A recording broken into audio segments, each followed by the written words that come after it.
Let's be honest, hands are difficult to draw. Like obsessively trying for months or even years kind of hard. All the while your feed is constantly full of the coolest hands you've ever freaking seen, and it's just demoralizing. But let's forget about all that. Pretend for this video that you haven't crumpled up several dumpsters worth of bad drawings like me, and let's all reset. In this video, I want to address not only how to draw the best looking hands that would belong in any top grade comic or manga, but how we should be aiming to draw hands that express the emotions we're trying to convey, and level up your stories in the process.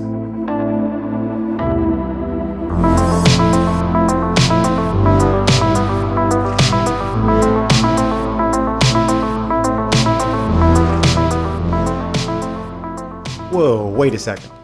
This thing says 80-something% of you guys are not subscribed? Really?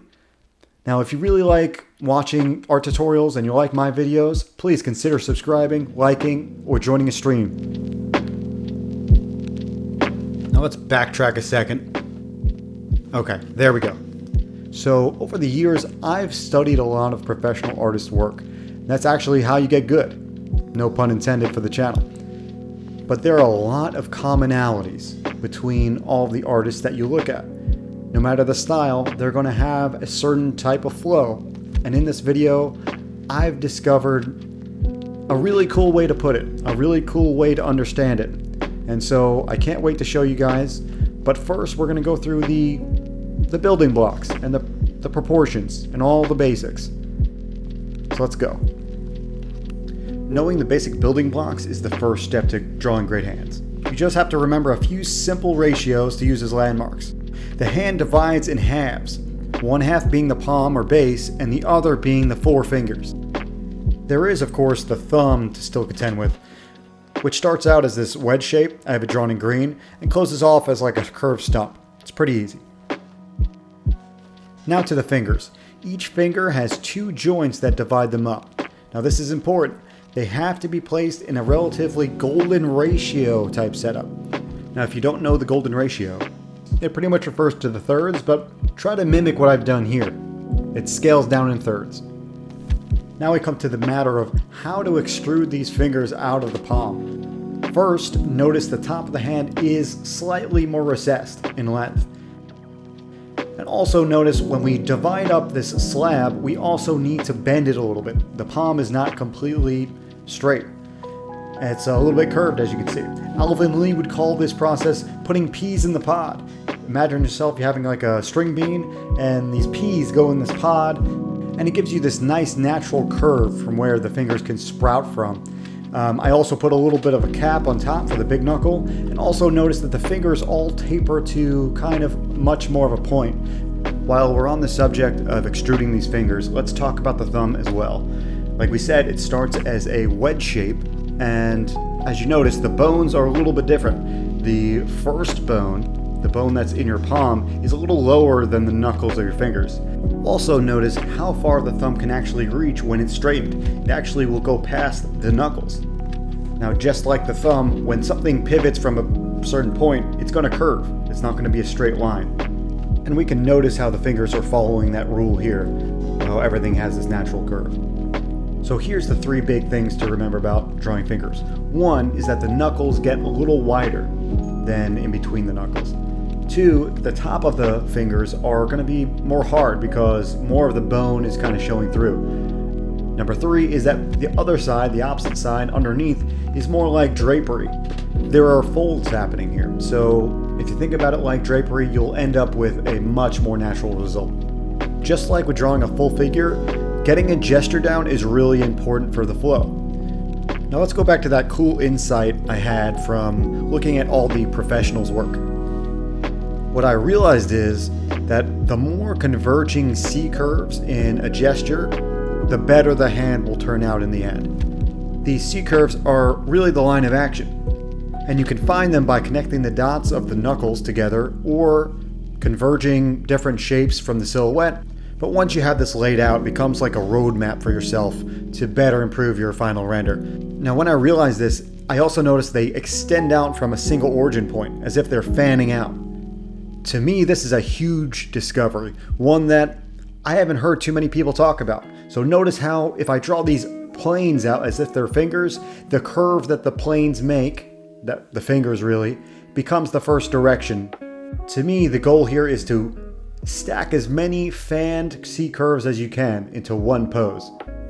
The blue line here is the second set of knuckles, which is another C curve. The third will be the tips of the hand. Now all these arrows, notice they're converging back toward the side of the palm. In this case, that will be your origin point, but the goal is to stack as many fan curves as possible.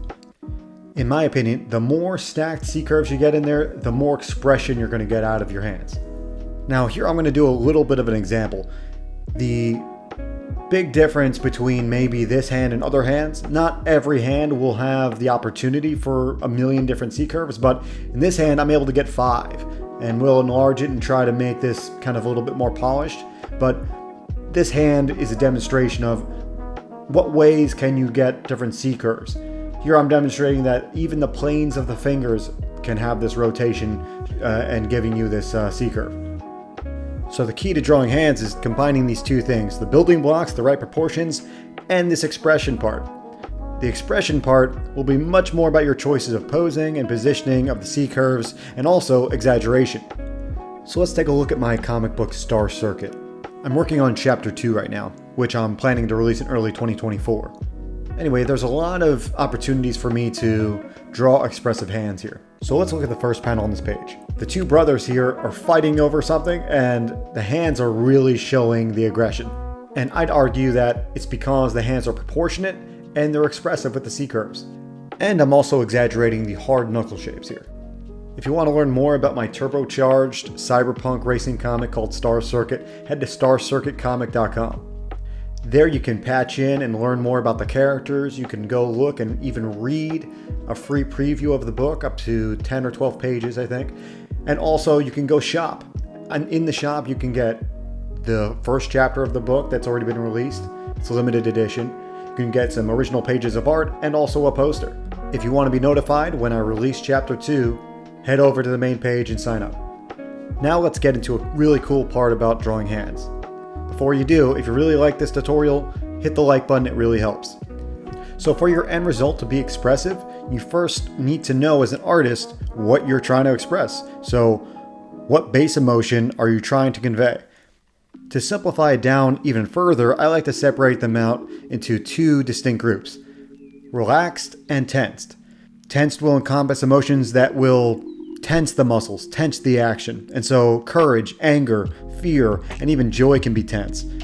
Relaxed will encompass the opposite, something that will release the muscle tension. Things like being tired, tranquil, lazy, or just being natural. So visually, tension's going to show more of the tendons and muscles in the hand and wrist, and the relaxed hands will not show those as much.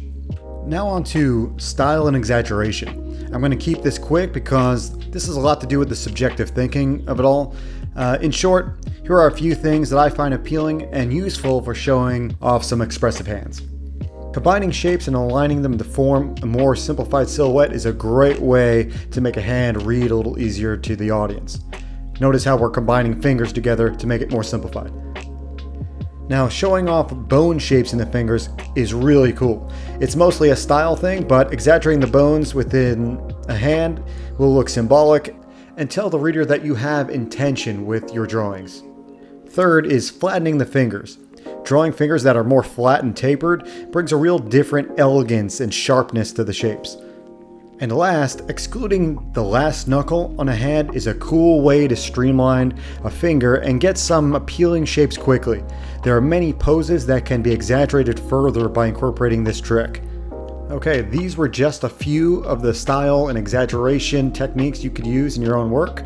It's really up to you to find what you want your art to look like. Okay, that's it. Video complete. No, I wouldn't leave you guys hanging like that. Lastly, I want to share my secret way of focusing on drawing practice. So here's what you need. You'll just need 2 pieces of reference, one from a photo and one from your favorite artist. So find a hand from your favorite artist first. This is important. Go look in your favorite comics or on the internet and find this first. Next, you need to take a photo of your own hand. It needs to be in a similar but not exact position of the artwork. So now just line them up next to each other. And the key here is you're going to be drawing from the photo. Just like the 5 examples I have above, I will be drawing from the photo and not from the artwork. That's very key. So go through what we've done today. Gesture, use the peas in the pod, use your fan curves, and try to get the most expressive looking hands here. If you ever get stuck, just look at the artwork. The artwork's going to tell you things that the artist is doing that will help you in that particular pose. The trouble with hands is that they contort a lot, and so practicing in this way will give you a lot of different new information and tricks from the artist. Lastly, guys, I just want to leave you guys with a list of cool tips and things to remember as you're drawing your hands. I really hope you guys like this video. This channel is growing so quickly, and I want to keep improving the amount of value that I'm giving you guys. So let me know in the comments if you like this type of video, if you think it was too long, too short, or too specific. And let me know what you'd like to see in future videos. Be good, everybody.